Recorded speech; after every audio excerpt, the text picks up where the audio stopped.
Commençons par citer les travaux du jeune officier et pétomane notoire Heinrich Himmler, surnommé Capitaine Lance-Flamme à l'époque, et dont le numéro avait rencontré son petit succès parmi la troupe, bien avant qu'il ne devienne ce Reichsführer SS tristounet, légèrement controversé par la suite.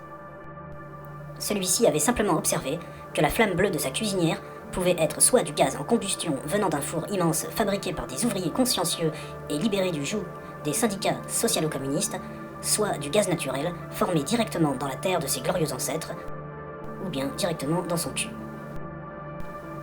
Mais alors, comment faire pour trouver le gaz naturel sous la terre ?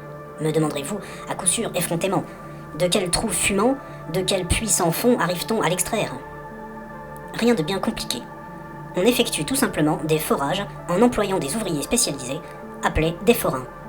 Ces techniciens de haut vol vont chercher le gaz dans des poches souterraines très profondes, ce qui explique qu'à l'instar des gens du voyage ou des peuplades sous-développées d'Afrique du Nord, les forains sont souvent accusés d'avoir la main baladeuse. Mais alors ensuite, comment faire pour extraire le gaz ? Me demanderez-vous, un sourire sadique au bord des lèvres, vos petits yeux porcins enfoncés grossièrement dans votre minuscule boîte crânienne où sifflent les courants d'air de la méconnaissance ? Très facile. On introduit dans les poches de gaz un immense tuyau qui s'étend sur plusieurs kilomètres. Cet énorme conduit, baptisé la bite à dudule par nos éminents scientifiques, se raccorde à d'autres tuyaux plus petits qui viennent s'y brancher pour alimenter les villes et villages traversés.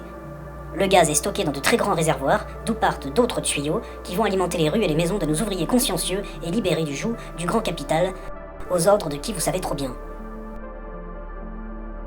Tout ne brille pas de mille feux sur la grande plaque de cuisson de la vie. Soyez vigilants, l'ennemi est à nos portes, et qui plus est à nos porte-monnaies.